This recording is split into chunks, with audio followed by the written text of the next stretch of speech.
I go through the Santa Barbara newspapers of 100 years ago and pick out the best stories and put them into a book. My books were called Way Back When. I started with 1914, and my latest is about 1925, the year of our big earthquake. I call them The History of Santa Barbara, 1 year at a time. My 1917 book was in the bookstores in December 2017 when the Thomas Fire broke out. As I watched the news of the fire, I was reminded of the big fires of 1917 that had happened in our area exactly 100 years earlier. And this year, as I talk about Santa Barbara's earthquake in 1925, I have my fingers crossed.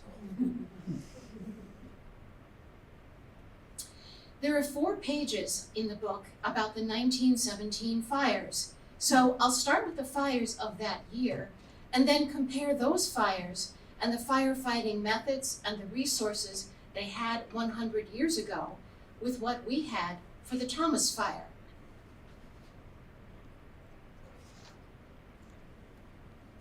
It was a momentous year even before the fire started. The United States had just entered World War I.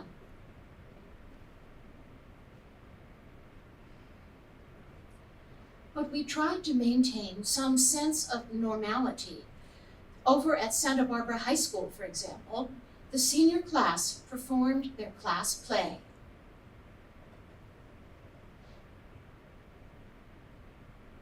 And out on the Channel Islands, the Flying A film studio was making yet another mermaid movie.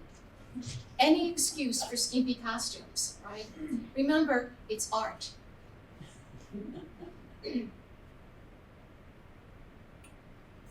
Lack of rain was not a problem in 1917. We had had several years of above average rainfall, starting with the Great Flood of 1914 that I covered in my book of that year. In general, here, we average about 18 inches of rain a year, but in 1914, we had more than 30 inches. 1915, 16, and 17 were also very wet years. But, as you know, rainfall makes plants grow, so this meant that we had a lot of vegetation. Here's a quote from a recent book about the importance of the 1917 fires. This reputation for conflagrations probably began in 1917, when on June 15, the Carpinteria and Matilaha Wheeler Springs fires broke out on the same day. The Carpinteria fire burned 20,000 acres, while the Matilaha Wheeler Springs fire blackened 28,420 acres and destroyed most of the town of Ojai. But in mid-June of 1917, the record-breaking heat wave and hot winds caught everyone's attention. This is the official record of the U.S. Weather Bureau. You've heard the expression, off the charts? Well, this is what it looks like.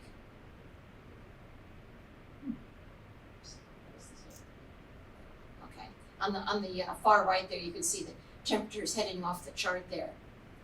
On June 15, the temperature in Santa Barbara reached 105 degrees. On June 16, it hit 105 again. Then on June 17, we got hit with 115 degrees. That was the temperature in Santa Barbara near the coast.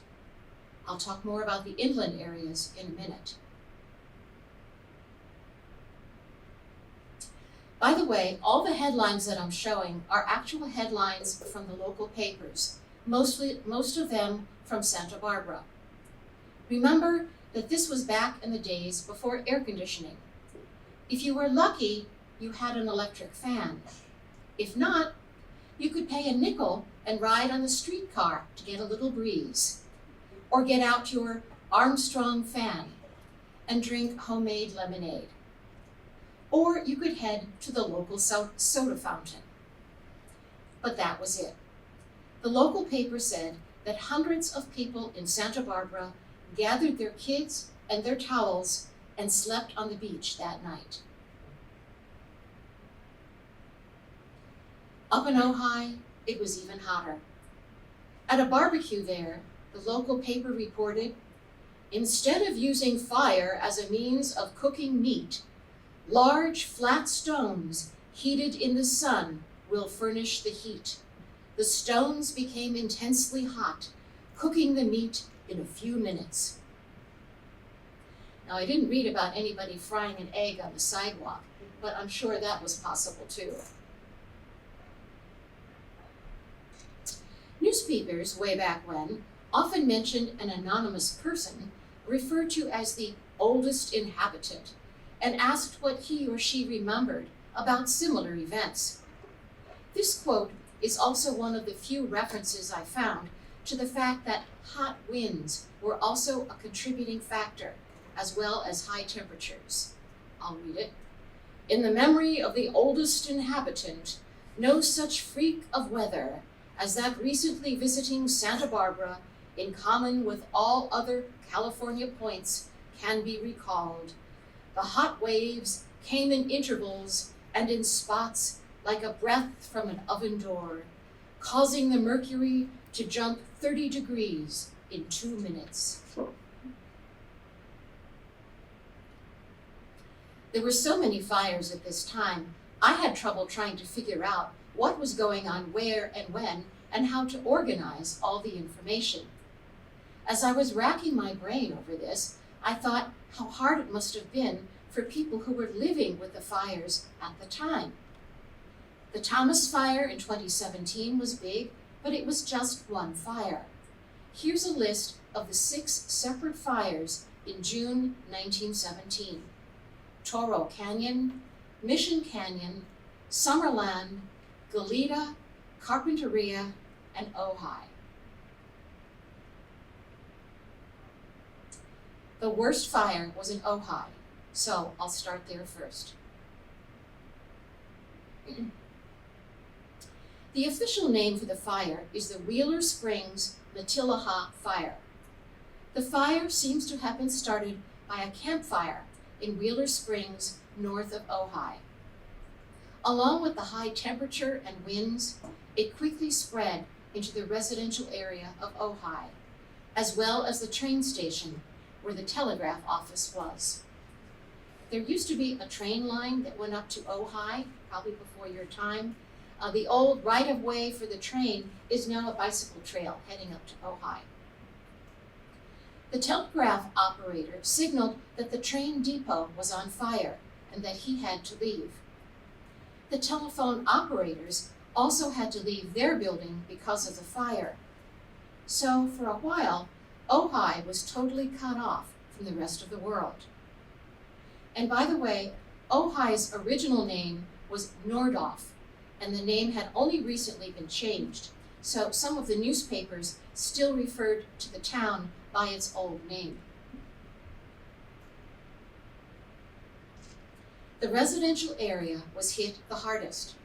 One newspaper wrote, "Today the burned homes in Ojai outnumber those standing by 2 to 1.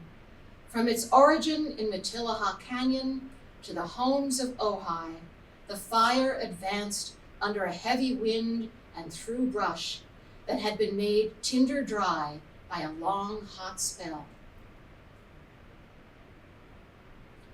This was a major fire and attracted attention outside our immediate area.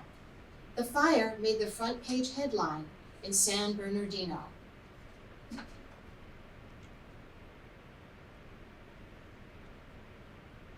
And the fire was in the headlines up in Sacramento as well. When I searched for stories about the Ojai fire in 1917 newspapers available online, I found articles about it in the states of Washington, Arizona, Oklahoma, Illinois, Oregon, Colorado, Indiana, Virginia, and New York. The next couple of slides have a lot of text, so I'll read them for you. This is from a Sacramento paper. 2 forest fires raging in Southern California mountain regions were threatening the destruction of 2 towns, Ojai and Carpinteria, and already had done extensive property damage. Many costly ranch homes and country estates were reported destroyed. Several hundred people had been forced to flee from their homes before the fury of the flames, and hundreds of men were fighting valiantly to gain control of the flames. Numerous minor injuries had been reported, but no known deaths had been recorded. At 10:30 o'clock last night, telephone advices from Ventura, 15 miles south of Ojai, were to the effect that all communication with Ojai had been cut off, and it was believed that the town was burning. The article continued. Hundreds rescued in motors, the fine country estates of a number of wealthy Eastern capitalists, both in the vicinity of Ojai and Carpinteria, had been ravaged by the flames. A special train was sent late tonight from Ventura, carrying firefighters and physicians to the scene of the fire in the Ojai Valley, where it was reported several hundred acres had already been swept by the flames. Several hundred people were rescued by automobile parties sent in by way of Santa Paula, California, through one of the narrow mountain passages leading into the valley. The temperature at Ojai today reached 128 degrees. The Santa Barbara Morning Press wrote about the fire as well. Practically everyone had fled from Ojai at 9 o'clock tonight, except employees of the Ojai State Bank and operators in the telephone office. Hundreds of men were fighting the flames.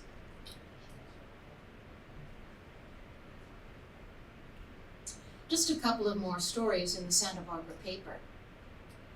Several explosions of gasoline were reported to have occurred in Ojai early tonight and added to the spread of the flames.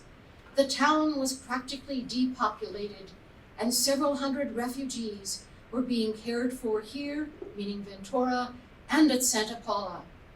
And the next paper wrote, the fire, it was reported, cut off rescue parties from Ventura, and relief parties were being sent in by way of Santa Paula. 3 women died from heat exhaustion and shock from the fast-moving fire. The local paper described the scene. A haze of smoke which turned the sun scarlet and made the shadows a reddish brown hung over Ojai all Sunday. The heat in the whole burned district was intense. The LA Times wrote that the fire had burned about 50 square miles. That's about 32,000 acres. In a blistering heat, with the thermometer said to have reached 130 degrees, refugees in automobiles and wagons and afoot poured in one direction, and detachments of firefighters in the other. Finally, 3 days later, the fire in Ojai was out. And since the community, like Santa Barbara, is very dependent on tourism, they hastened to spread the word that they were rebuilding as quickly as possible. And they would be building an even better town. Just as Santa Barbara used the 1925 earthquake as a means of rebuilding the Spanish colonial revival style, Ojai used the opportunity to extend the arcade on the main street. Fortunately, the arcade survived the fire. It had only been built a short time before the fire. And now, the Carpinteria fire.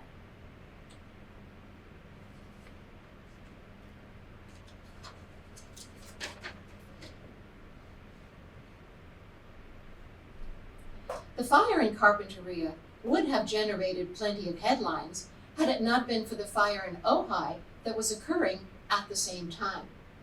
The local paper wrote, "There was an abandonment of the homes in the old town of Carpinteria. Many of the wealthier residents of the valley brought their families into the city for the night. For a long time, the situation was about hopeless." At one point, when the fire seemed to threaten downtown Carpinteria, the paper wrote, "Many Carpinteria people spent Saturday night on the beach, convinced that there was every chance for their town to be burned down before morning. The residents carried with them to the sands all the household goods they could move. Automobiles, push carts, horse-drawn vehicles, and baskets were used to get furniture, clothing, bedding, and valuables to the beach."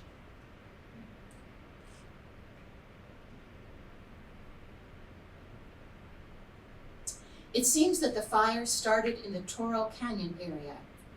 A number of homes and farms in Carpinteria were destroyed by the flames, but the fire never reached downtown Carpinteria. The Mission Canyon fire. While not as bad as the other fires, it was not far from downtown Santa Barbara, and therefore had people very worried for a while. Apparently, the fire started in some grass and rubbish. The flames spread rapidly, and another call was sent into the firehouse for volunteers to come and fight them. And the emergency call was sounded by the big alarm bell. It was a hard fight, and literally a hot one, for an hour. The hour was a very long one for the forces engaged, but it resulted in the usual victory for the Santa Barbara firemen. The cottage and garage were a total loss. The Summerland fire. Another fire broke out. A blaze sprung up, evidently from a carelessly thrown cigarette on the west side of Ortega Hill. And the fire chief stopped automobiles on the way to the fire, and soon about 100 men were engaged with shovels, and the fire was extinguished after having covered an area equal to a city block. So those were the fires in the summer. And there were more fires again later in the year in November.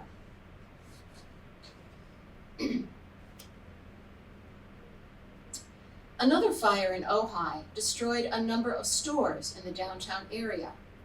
The paper wrote, "A message stated that the whole block comprising the business section was gone. The stocks of the various stores were carried into the streets.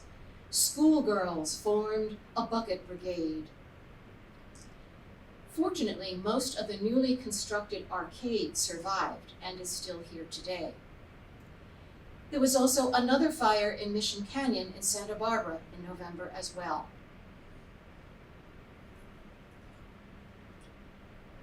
This fire was more destructive than the one in June. The article continued, "Desolation spreads over Upper Mission Canyon today, and the mountain slopes from base to the high ridges are blackened and scarred."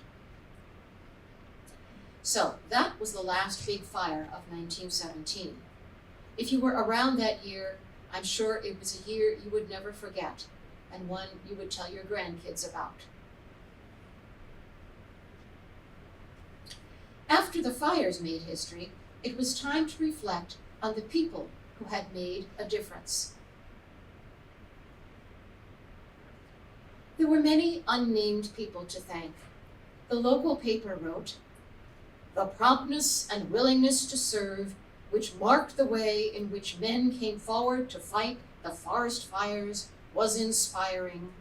they went at their task with a will. After long hours of battle with the flames, they came back, bruised and blistered and tired, only to return to work after a short rest. That was the big thing. They went back.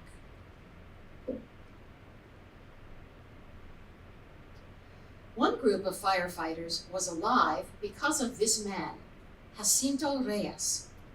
A group of men was fighting the fire in thick chaparral when the wind suddenly shifted, sending the flames right toward them. Reyes had a large knife in one hand and an axe in the other, and quickly chopped an exit route for the men. His name lives on in the Jacinto Reyes National Scenic Byway, and also Reyes Peak, both north of Ojai. There were heroines as well. In Ojai, there were 3 telephone girls who manned the switchboard and stuck to their posts until the nearby houses were in flames, and it was impossible for anyone to stay in the building. Then and now, what a difference a century makes. As I was working on my book for 1917, the Thomas Fire was happening, and I kept thinking about the differences. One of them was rainfall. In 1917, we had several years of above average rainfall, starting with the record-breaking flood we had in January 1914, when Mission Creek roared like a freight train. However, in 2017, we had been having several years of drought. Temperature. The summer of 1917 was one of the hottest on record. Temperatures in downtown Santa Barbara for 3 days leading up to the fire were 105, 105, and 115 on the 3rd day. Up in the Santa Ynez Mountains, where the fire started, it got up to 128. People were cooking steaks on hot rocks instead of a barbecue. Now, in 2017, it was a little warmer than usual, but nothing as extreme. Winds. In 1917, it was mentioned that there was a hot wind at the time of the fires. In 2017, we were having Santa Ana winds that start in the desert and blow toward the ocean. Here's a satellite photo of the Thomas Fire showing the winds blowing toward the coast.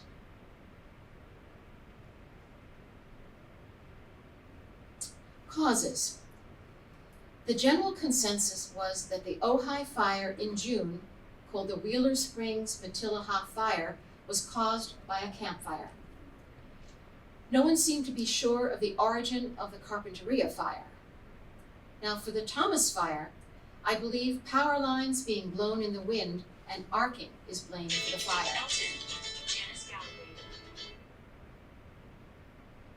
Duration. The 1917 fires lasted for several days in June and several more days in November. The Thomas Fire lasted more than 2 weeks. Acreage.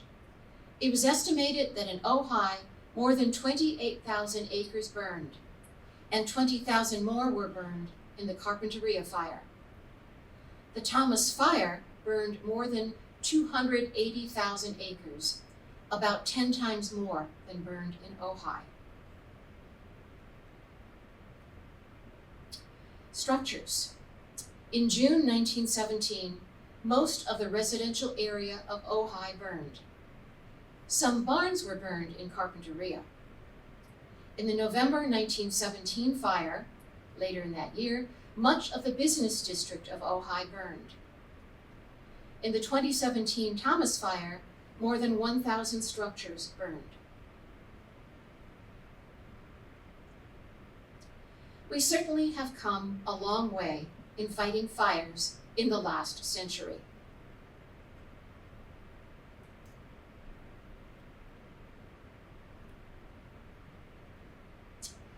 Firefighters. There were some 200 professional firefighters in the 1917 Ojai fire, plus ordinary citizens who fought the fires with shovels and wet sacks. For the Thomas Fire, we had 8,000 firefighters from many of the western states. Fire trucks. Back in 1917, Santa Barbara had one fire truck and Ventura had one also. The asterisk is there next to this on the Santa Barbara side is because only one Santa Barbara truck was unable to reach Ojai, so couldn't all get in. So only the Ventura Fire Department truck was able to get to Ojai. The road, which is now called Route 33, was not paved until 1918, the next year. On the left is a 1917 La France fire truck. It was equipped with a hose for water and another for chemicals. And back then, chemicals were they mixed acid and baking soda together. For the Thomas Fire, there were 900 plus fire trucks equipped with hoses for water and fire retardant. This is a scene on the right from the staging area at the Ventura Fairgrounds. I was able to get in because I knew someone on one of the teams there. Aerial systems. There was nothing available in 1917. The Lockheed brothers were flying their seaplane off the West Beach in Santa Barbara, but there was no mention of them going near the fires. I think visibility might have been a problem. In 2017, there were 27 helicopters, 6 fixed-wing air tankers, a DC-10, and a 747 that dropped water and retardant on the Thomas Fire. Communication. Back in Santa Barbara in 1917, we had telephones and a telegraph, but they were not wireless. So firefighters had to find a home or a business that had a telephone in order to make a telephone call. When the telegraph office in Ojai train station was threatened, the operator left and there was no communication with Ojai. The telephone lines were also burned. Nowadays, we have lots of wireless communication. We have cell phones and radio communication. Firefighters can talk to support staff at the base and can also communicate with each other on the scene. Equipment. Equipment that was used to fight the 1917 fires was pretty basic. Fire trucks had hoses, and some private citizens had garden hoses in their yards. Private citizens used wet sacks and the good old bucket brigade. Shovels and axes were used to create fire breaks. In the Thomas Fire, hoses were used to spray water on the fire and spray fire retardant in areas that were under threat. Bulldozers created fire breaks. And in some cases, equipment such as chainsaws and axes were still used. Amazingly, there were only a few fatalities, then and now. And hopefully someday we'll be able to tell our grandkids, this is me and my grandson, and that was the last big fire here.